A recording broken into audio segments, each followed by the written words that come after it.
MPL Filipina dikenal sebagai liga paling kuat di scene e-sport Mobile Legends, tempat di mana lahirnya tim-tim juara dunia, pemain legendaris, dan metanya selalu dijadikan acuan oleh pemain-pemain dari global. Tapi di balik semua kesuksesan itu, ada hal besar yang mulai berubah, sesuatu yang perlahan mengubah wajah MPL Filipina.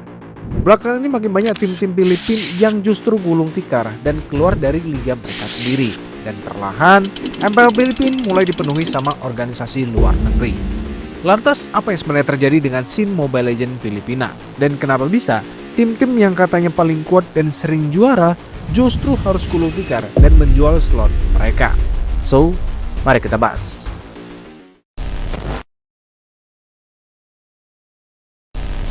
MPL Filipina pertama kali digelar pada tanggal 12 Mei 2018, di mana ini adalah liga kedua yang diresmikan oleh Muntun setelah mereka menggelar MPL Indonesia. Dan sejak saat itu, MPL Filipina tumbuh menjadi panggung utama bagi tim-tim lokal di sana. Seperti yang bisa kita lihat, selama bertahun-tahun, MPL Filipina bukan cuma kuat, tapi mereka menunjukkan bagaimana mereka benar-benar mendominasi di scene e-sport Mobile Legends. Tim-tim dari Filipina juga selalu sukses menjuarai berbagai turnamen internasional Mobile Legends, termasuk kejuaraan dunia M-Series, mulai dari M2, M3, M4, M5, dan M6. Setiap tahunnya pasti ada sewakil Filipina yang berhasil menjadi juara. Tapi prestasi mereka nggak berhenti di gelar juara aja.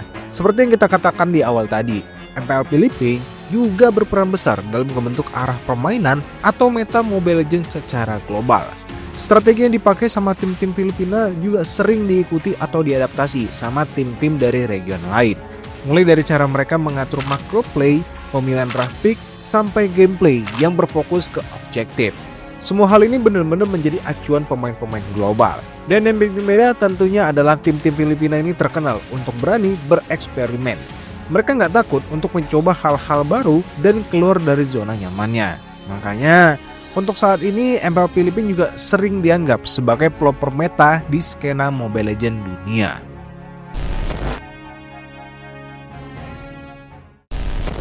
Oke, jika kita berbicara awal masuk tim-tim asing ke Filipina, semua ini sebenarnya bisa kita tarik mundur ke season 13, di mana tren kolaborasi ini mulai bermunculan, terutama karena exposure besar dari eSport World Cup. Dan dari situ, banyak organisasi luar melihat Asia Tenggara termasuk Filipina dan Indonesia sebagai pintu masuk yang paling realistis lah untuk masuk ke ranah eSport Mobile Legends. Karena ya seperti kita tahu, kedua region ini punya ekosistem yang aktif dan basis penggemar yang besar.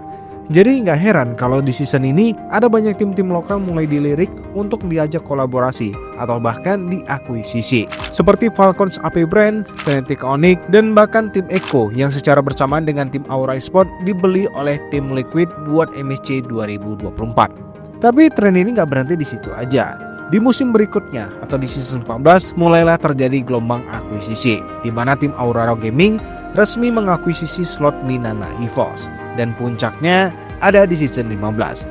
Setelah ada aturan baru dari eSport World Cup mengenai tim-tim kolaborasi, dua organisasi Arab yaitu Falcons dan Twisted Mind juga masuk, di mana mereka masing-masing mengakuisisi slot RSG Filipina dan tim Blacklist Internasional. Padahal seperti yang kita tahu, kedua tim ini adalah tim yang udah beberapa kali juara, baik itu juara MPL, juara MSC, dan bahkan juara M-Series.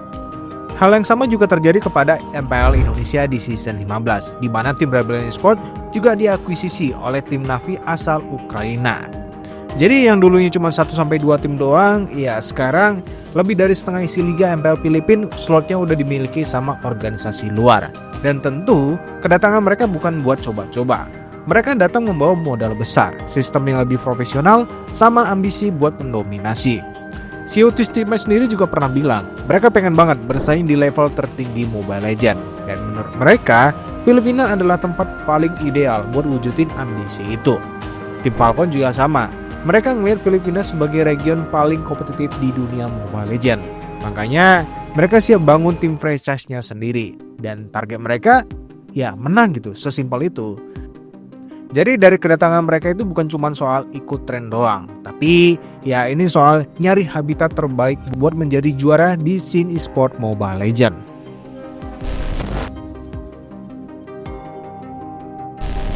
Keluarnya satu persatu tim-tim Filipina dari Liga MPL mungkin terdengar mengejutkan dan menjadi tanda tanya besar.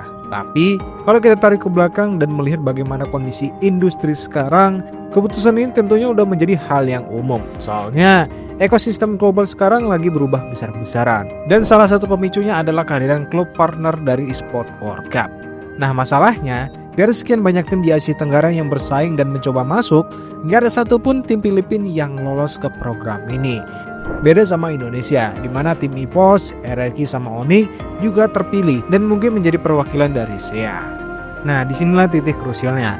Untuk di era sekarang, biaya tim e-sport itu benar-benar besar, sementara pemasukan dari sponsor dan turnamen mungkin nggak sebanding. Kita ambil contoh perbandingan sponsor antara MPL Indonesia dan MPL Filipina.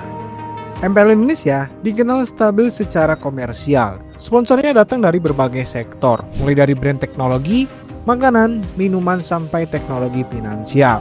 Nama-nama besar udah pernah masuk dan menjadi sponsor resmi dari MPL Indonesia. Sementara di MPL Filipina, sponsornya memang ada, tapi jumlahnya lebih sedikit dan skalanya juga nggak besar kayak MPL Indonesia.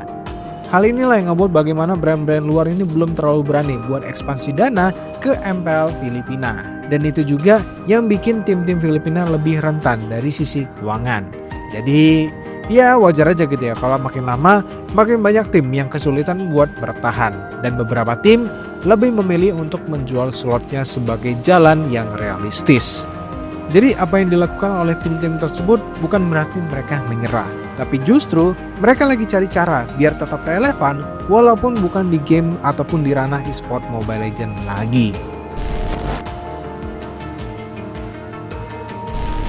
Seperti yang kita tahu, muncul satu fenomena yang baru-baru ini sempat menjadi sorotan di Filipina. Beberapa ex-player NPL dan konten kreator besar Filipina mulai pindah haluan ke game sebelah, yaitu Honor of Kings yang merupakan salah satu kompetitor Mobile Legends.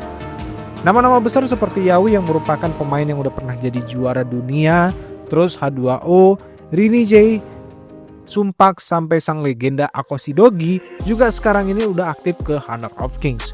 Selain beberapa pemain, nama tim besar seperti tim Blacklist yang udah pernah kita bahas, mereka saat ini sendiri juga lagi fokus ke game Honor of Kings. Kenapa mereka melakukan hal ini? Karena menurut mereka Mobile Legends ini udah nggak lagi ngasih ruang. Sementara di sisi lain Honor of Kings menawarkan ekosistem baru yang kelihatan jauh lebih menjanjikan. Dan dari informasi yang gue dapat dari beberapa media seperti GGWP, salah satu alasan utama mereka pindah ke Honor of Kings adalah harga slot MPL Filipina yang sekarang udah tembus di 70 juta peso atau sekitar 20 miliar rupiah. Akoshidogi sendiri sempat bilang, liga ini sekarang udah kayak liga internasional dan udah nggak lagi merepresentasikan Filipina sepenuhnya. Dan ya, hal ini cukup relevan bagaimana organisasi luar udah mulai masuk ke Filipina. Di sisi lain, Honor of Kings sendiri belum pakai sistem franchise. Artinya, siapapun bahkan tim komunitas masih punya kesempatan yang sama buat naik ke level profesional. Antusiasme dari komunitas Filipina juga kelihatan lebih tinggi di sana. Dan satu faktor yang cukup mencengangkan, di mana gaji pro player HOK dikabarkan bisa 2-3 kali lipat lebih besar dari pro player pemula Mobile Legends Filipina. Tapi ya hal ini sendiri juga berbanding terbalik ini kalau kita bandingin sama Indonesia yang masih cenderung skeptis soal perpindahan player dari Mobile Legends ke Honor of Kings. Karena ya seperti bisa kita lihat atau seperti kita tahu, pemain-pemain Mobile Legends yang sempat pindah ke Honor of Kings gak terlalu banyak yang bisa bertahan dan mereka malah balik lagi ke Mobile Legends. Karena memang pasar Indonesia sendiri masih didominasi sama Mobile Legends. Jadi ya melihat situasi kayak gini wajar aja kalau banyak player ataupun tim-tim Filipina yang udah mulai pindah haluan. Dan kalau tren ini terus berlanjut di mana tim-tim lokal Filipina terus angkat kaki atau gulung tikar dari liganya mereka sendiri, bukan gak mungkin yang tersisa dari MPL Filipina nantinya cuma tinggal namanya doang. Sementara isinya dipenuhi sama tim-tim luar negeri dengan pemain-pemain Filipina di dalamnya.